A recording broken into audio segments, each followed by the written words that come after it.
No television show in American history has ever created as profound a cultural impact as Soul Train. Then, in 2006, the show abruptly vanished without a farewell. All details surrounding its conclusion were kept under wraps except for one, a recorded episode that never aired. What unfolded behind those unreleased scenes? Let us go back to the beginning to explore today's story in depth. Hey there, and welcome aboard. You're right on time for another super slick ride on the Soul Train. John Cornelius was born in 1936 in the south side of Chicago, growing up in an America deeply divided by racial segregation. Before entering the world of television, he held several working-class jobs, including traffic officer and salesman.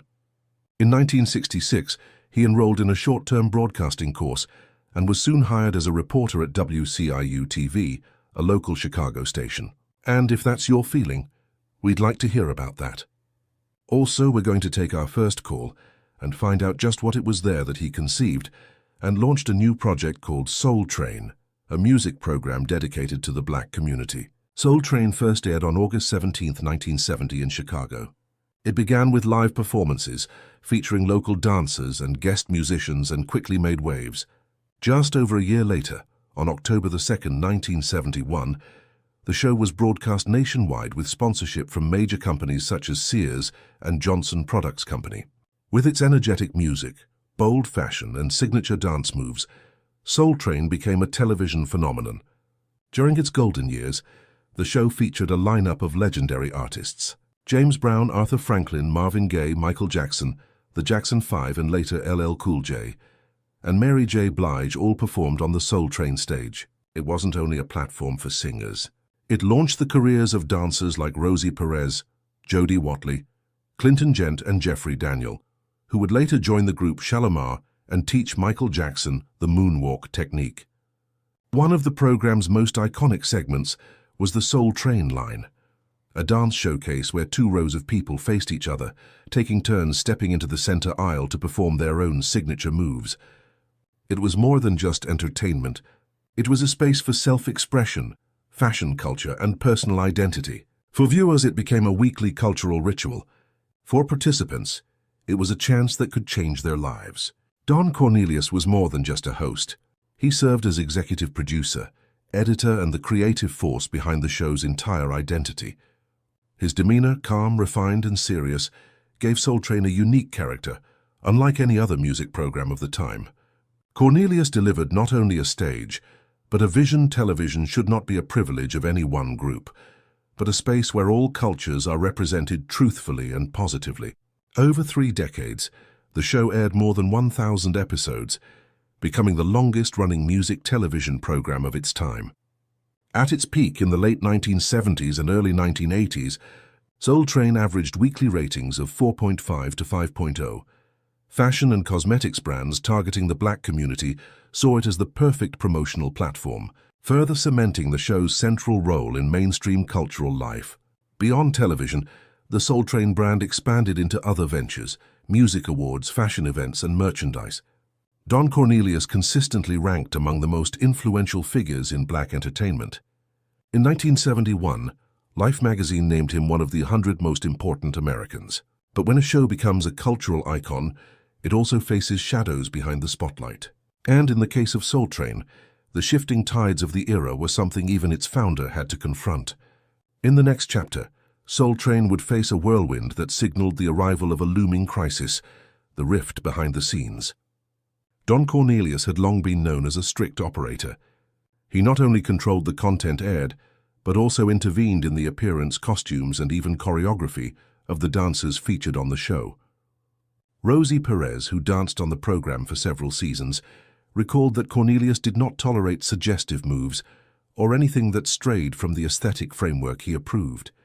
She was once asked to change her performance style for allegedly distorting the show's artistic direction. In addition, many dancers who had performed on Soul Train revealed that they never received any compensation.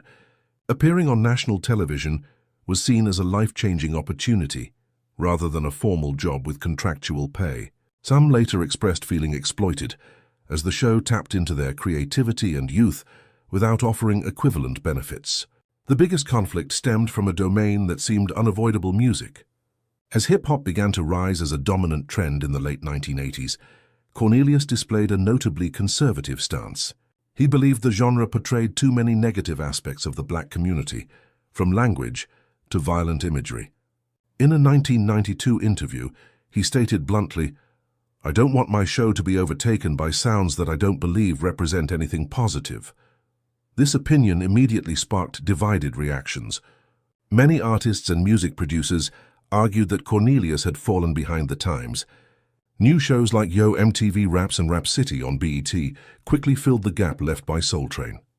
Leading rap artists such as Tupac Shakur, Nas and Snoop Dogg rarely appeared on the show, a reality that drove younger audiences to tune in elsewhere.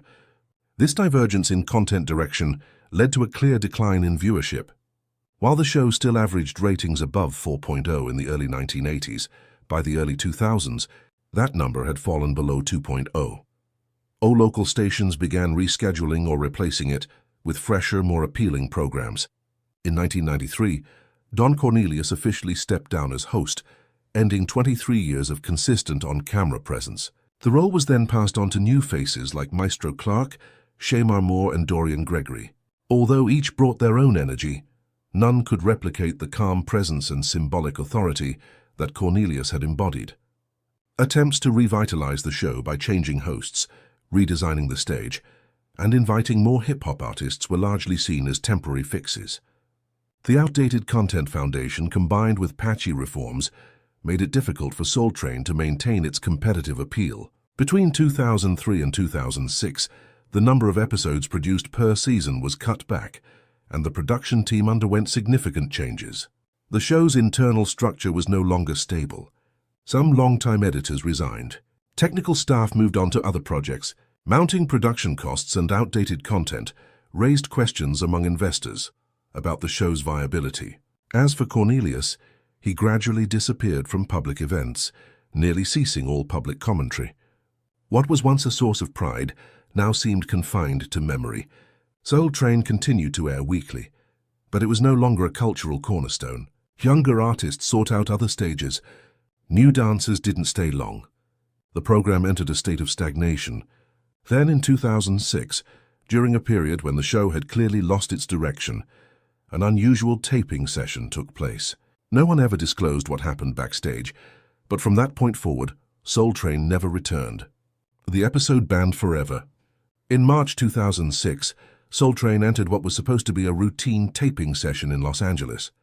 On paper, it was just another episode in the show's final season. But according to numerous accounts from those present that day, the atmosphere on set was unstable from the start. The production crew had been reshuffled at the last minute, the guest list was disorganized, and there were signs of a lack of direction from senior executives. Some sources claimed that Don Cornelius was backstage, although he no longer held an active production role. Longtime staff members said he openly showed disappointment with the program's current trajectory.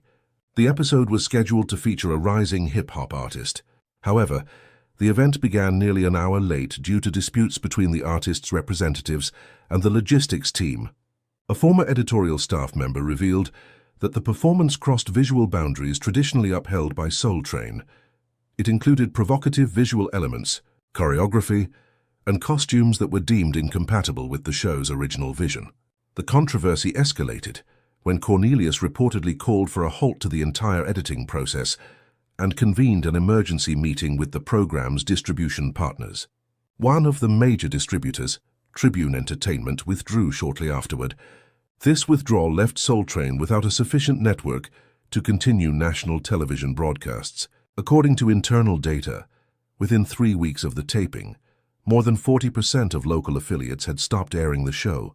No formal announcement was made, but industry insiders understood this was effectively the final episode.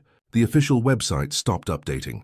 Television networks replaced the show's time slot with other programs, and the production schedule was indefinitely cancelled. Not long after, several media reports began referencing the buried episode as the primary reason behind the show's end. Although it never officially aired, footage from that day's taping remained in the possession of several former staffers. Fan pages on social media discussed the incident and referred to it as a cursed performance. The controversial episode did more than disrupt a single taping. It marked the silent end of one of the most iconic television programs in American history. But every ending leaves a trace, and for Soul Train, the consequences of that fateful moment went beyond going off the air. It became a fracture in the very legacy Don Cornelius had worked so hard to build. Tragedy strikes the man behind it all. Right after Soul Train went off the air, the media fell silent.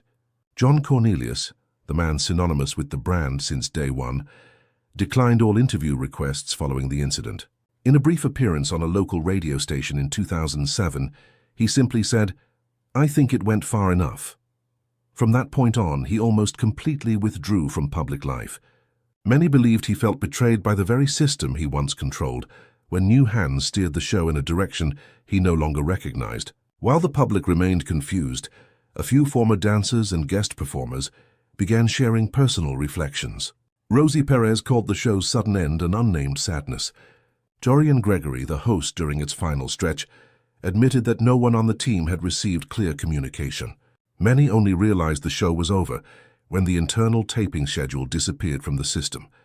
Independent media began digging deeper, publishing a series of analyses on the program's collapse. A 2008 article in Vibe magazine stated, "Soul Train wasn't cancelled because of ratings. It was cancelled because trust within fell apart."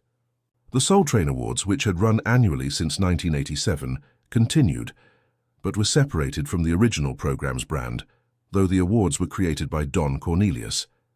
Control was fully handed over to BET in 2009.